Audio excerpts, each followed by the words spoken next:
waaye kuréel gi nga xamante ne kiitam moo di CAP ñoom jug nañ taxaw temb ngir xeex li ni mel ne duñu nangu benn yoon ñu yóbbu taskatu xibaar yooyu ci chômage. Georges Nesta Diop. waaw CAP moom mu ngi dans son droit parce que effectivement ils sont là pour protéger ñi nga xam ne ak ñu ngi yëngu yëpp ci affaire presse. déglu naa tamit nu mu teel sax la secrétaire général lu SYNPICS bu bees bi. bon mu xaw a du ma wax ne da koy ñaawlu mais day laaj rek day ñaan pour ñu yokkaat délai bi maanaam ñu ubbiwaat plateforme bi nga xam ne foofu la këru taskatu xibaar yi daan bindoo comme ça ñi nga xam ne amuñu woon occasion pour mën a régulariser peut-être parmi ces 300 là ñu mën a régulariser ba mën a kat di continuer seen liggéey. mais bon comme nag ñun taskatu xibaar yi loolu ñun ñoo ko ñaanoon ne il faut ñu xolaat mbir mi nu muy doxee. oui parce que tamit dafa demoon ba xaw a doy waar ku mu neex rek nga ubbi télé ku mu neex nga ubbi site internet ku mu neex nga ubbi sa rajo di diffuser wala nga ubbi ses chaînes YouTube diffuser loolu tamit day xaw a doy waar. te yaakaar naa ñu bëri aussi ànd nañ si parce que quand même tey doo xëy rek dem ubbi sa pharmacie quand même ci sa koñ faw nga jaar fi nga xam ne foofu ñu laaj autorisation ba am ko. doo xëy tamit ubbi sa l'école bi nga xam ne amoo agrément donc de la même façon aussi presse bi warul nekk milieu boo xam ne aussi c'est une zone de non droit parce que da ngay dégg souvent nit ñi sénégalais yi di ko wax di naan pourquoi presse bi bu ñu dalee seen kaw ñu ne non ñu commencé du yuxu mel ni du ñu ay citoyen maanaam du ñu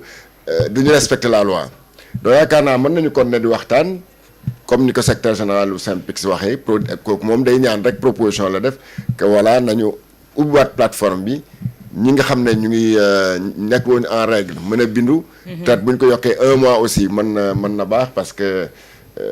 am na ñoo xam ne peut-être qu'ils ont été surpris par la mesure ba tax mënuñu woon a am temps pour dem régulariser. donc loolu tax ma ne donc ñooñu daal bu ñu leen mayoon loolu délai boobu ministre bi bu ko nangoo mais tant mieux bu ko nangoon aussi. na waxtaan ak ñi nga xam ne rek. mais est-ce que Georges délai weesuwul temps bi ñu leen jox yëpp mayaat leen 2e tour pour ñu régulariser boobu ba léegi tamit. waaw est-ce que à force ñu leen di jox kii du nekk loo xamante ne laisser-aller lay doon. non doon laisser-aller c'est-à-dire que bi yoon nag peut-être bu ñu leen mayee beneen délai peut-être délai d'1 semaine 2 semaines 3 semaines voire 1 mois ñu leen léegi nag képp koo xam ne régulariser woo yow dootoo mën a exercer. loolu aussi bon war na mën a nekk. mais il n'est pas question nag ñu ne dañuy que les acteurs de la presse ne non dañuy def un bras de fer avec le ministre bon bras de fer mel noonu bon xam naa mënul jur dara parce que état aussi kenn mënul xeex ak moom bu fekkee ne dañoo jóg pour régulariser secteur yëpp jàkkaartement ne sax ñu ngi régulariser ba ñaan nañu délai ba ñu maye leen ko. donc à plus forte raison këru taskatu xibaar yi nga xam ne nag mooy ñoo war a joxe le bon exemple parce que ñoo joxe information yi nekk si dëkk bi. donc war nekk aussi des hors la loi. maintenant encore une fois ma ne rek ñaan daal lañ si mën a def. d'accord Ibrahima. Est-ce que c'est pas parce que le ministre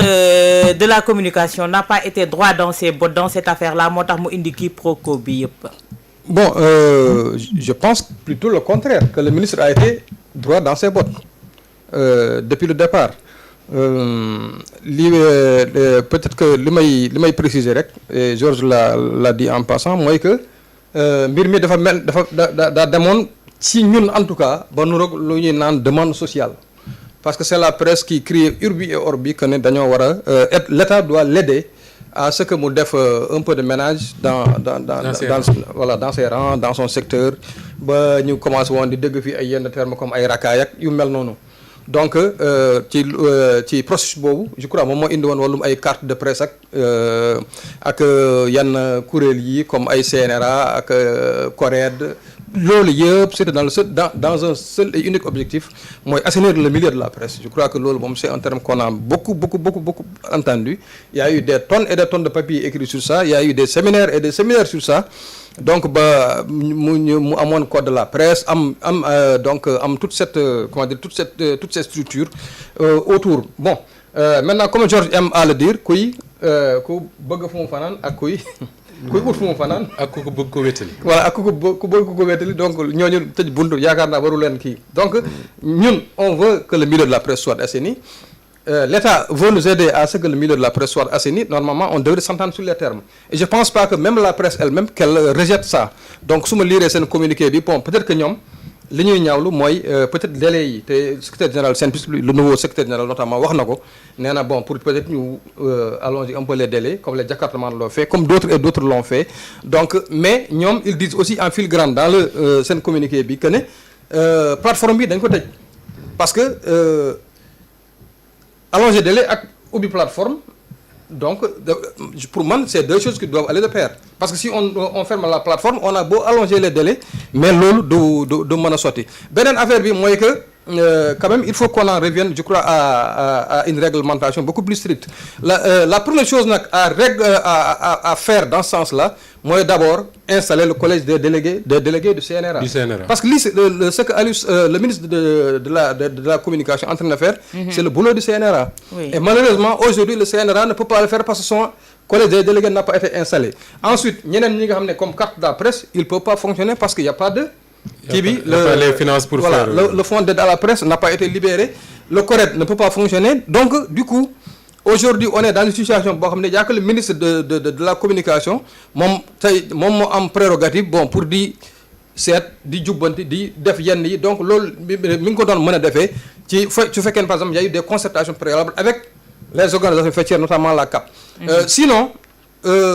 Sénégalais yi léegi ñam nañ ko dootuñu ko bàyyi depuis que le conseil constitutionnel a annulé li nga xam ne moom mooy élection comment dire le report de l'élection présidentielle les Sénégalais sont maintenant davantage convaincus que ne fu mbax na doonee benn mooy devant le juge. Donc aujourd'hui j'ai lu dans le communiqué ils ont demandé aux gens comment dire aux organes de presse de déposer li nga xam ne moom mooy ay comment dire ay référé suspension au niveau de la Cour suprême. Donc là-bas je pense que l'État xaw ma lan la Cour suprême peut leur donner raison parce que je crois que article 94 moo ko wax la régulation de la presse incombe seulement au CNRA. Et là le CNRA ne peut pas fonctionner parce que amul collège. Le ministre est en train de prendre des arrêtés yoo xam ne aujourd'hui bu ñu ko peut-être bu ñu saisiree bon je dis n'importe quoi peut-être mais peut-être bu ñu saisiree la Cour suprême. Donc Cour suprême mën na ko annuler et là on va encore revenir jusqu'au parce que su fekkee ne la procédure annulée donc c'est tout le processus qui va être remis en cause. Mais loolu balaa ñu ci egg nag. man je pense que il faut que ñoom ñaar ñu dialoguer que ce soit la CAP maanaam la CAP et li nga xam ne moom mooy ministère de la communication parce que réeroo amul ñàkk waxtaan rek moo am. D'accord. Donc les gens peuvent s'entendre ñii dañoo bëgg ñu assainir seen milieu ñii ils veulent les aider à assainir leur milieu donc je pense que ay yenn détails yi ak yenn kii yi di mën a constituer des blocages yoo xam ne vraiment yu mën a gàntal liggéey bi. D'accord Moustapha du ñu ne assainir mais réglementer le secteur de la presse secteur boobu réglementation bi commencé wul ci nguuru Bassirou Diomaye Faye lu tax sànq ma doon wax Ibrahima naan ko le ministre n'est pas droit dans ses bottes moom mooy waral tergiversation yi nga xamante ne gis nañ ko ci wàll bi nga xamante ne tëggee na ko pour ñu régulariser yenn kii de maison de presse yi.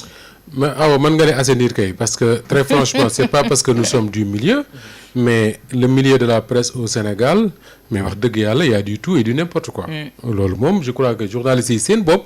ak bo en tout cas les acteurs des médias seen bopp c'est parce que dañoo juboo ci loolu moo tax li Georges doon wax sànq ñu ko doon wax mooy depuis des années même du temps du pouvoir de Wade les gens dañ ko doon wax il faut une meilleure réglementation pour ñu xam qui est qui d'abord dans ce milieu. parce que il faut ñu xam kan mooy journaliste kan mooy technicien de nangam kan mooy caméraman les métiers de la presse déjà il faut ñu xam ku nekk yaay kan ba pare ñu xam les médias yi nga xam ne ñoo di ci réew mi lan moo leen tax a jóg y a des médias d'information générale y a des médias spécialisés sur telle ou telle autre chose y a des médias yoo xam ne ci wàllu religion moo tax ñu jox leen licence pour ñuy waxtaane diine ak nongam ñu jekki les thématiques ak merci Ibrahima ñu am na ñoo xam ne seen thématique culture la am ñoo xam ne sport la ñu jekki-jekki def ko leneen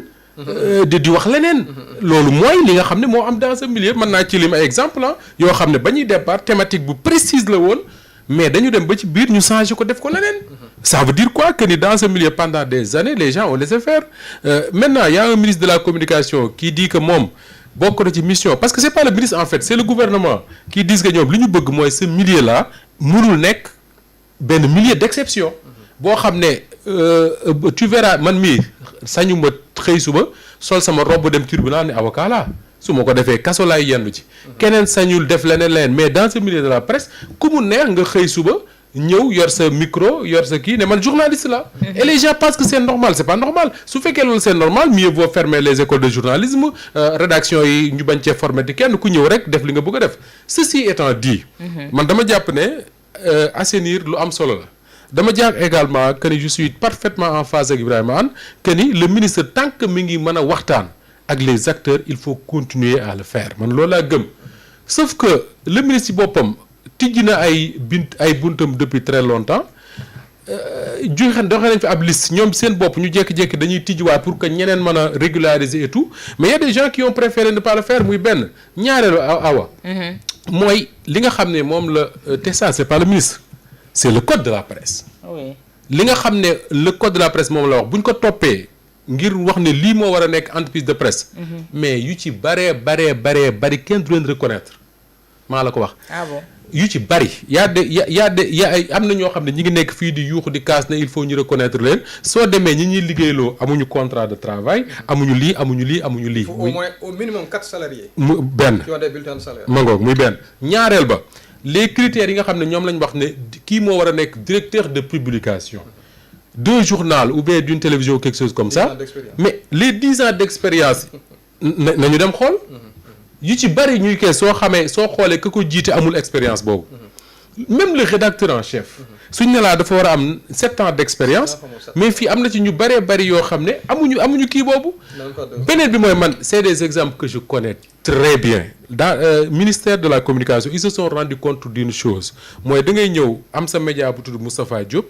nga jël Georges Nesta Diop def ko directeur de publication dem déposer ko fañ ko war a déposer pour ñu reconnaître ko nga fekk fa beneen média bu tudd Ibrahima Anne directeur de publication Georges Nesta Diop am na ci Georges Nesta Diop beneen mooy y a des gens yoo xam ne kañ proposé na mooy directeur kooku ab caméraman la wala ab technicien la wala nangam or le code de la presse dit que kooku mënu ko nekk mënu ko nekk parce que nañ waxante dëgg faut pas qu'on se voile la face les journalistes sénégalais yi nga xam ne ñoo fi totalisé ay expérience su 10 ans 7 ans pour mën a occuper yenn responsabilités yi mais da nga leen di wàññi ñu ci bari buñ commencé am expérience boobu dem nañ defi leneen oui moo tax les critères la ministre bi teg bu ko respecter strictement dina am ñu bari ñoo xam ne bu ñu leen mayoon délai fii ak 10 ans duñ dugg mais respect strict boobu moo indi tey ñu ne am na 300 médias yoo xam te ne non conforme Moustapha oui est-ce que dañu war a continuer également dans ce dilatoire là di waxtaan pour jëmale mati non xam nga lenn mën na man pour man tant que waxtaan mi ngi mën a am entre des acteurs il faut le faire loolu mooy principe bi man loolu laa jàpp beneen bi mooy man d'accord ma ñu ne plateforme bi tëj nañ ko c'est fini ku ñu reconnaître mënatoo koo nekk parce que Ibrahima lenn mën na nekk man mën naa toog tey la lan sax talaata ëllëg mën nañu toog mercredi ma ne man démissionné naa Walfadjri damay créer sama entreprise de presse damay créer sama rajo bu bees sama télé bu bees sama nangam ak nangam léegi su ma demee déposé dañ naan ba duñ ko nangu parce que déposé woon mais ah non sinon kon kenn mënul créer entreprise ci réew mi kon kenn dootul créer entreprise de presse ci réew mi man pour man il faut aménager des portes yoo xam ne tey képp koo xam ne mën nga régulariser répondre aux critères yi nga xam ne moom lu gouvernement bi teg mais tu as le droit d'avoir une entreprise de presse sinon la ñuy def loo xam ne amul ci benn réew mooy entreprise de presse moom c'est fini bouclé nañ ko dootul am ci Sénégal loolu amul demal réew bu la neex muy France Allemagne Italie États-Unis feneen mais les gens ils sont libres yeewu suba dañuy créer seen entreprise de presse non même fii suba bu la neexee dans un autre secteur bu la neexee suba nga dem APIX en une semaine tu as tes papiers tu as créé exactement si demain moi je veux créer une entreprise de presse qu'est-ce que je vais faire dama naan non parce que finalement su fekkee loolu la on me condamne oui su fekkee loolu la on me condamne à rester à Walfadjri et loolu nag gisuma ci réew moo xam ne loolu mën dafa nekk non c'est-à-dire que mbir mi du assainir kese le milieu c'est aussi un problème de sécurité même pour l'État parce que boo xoolee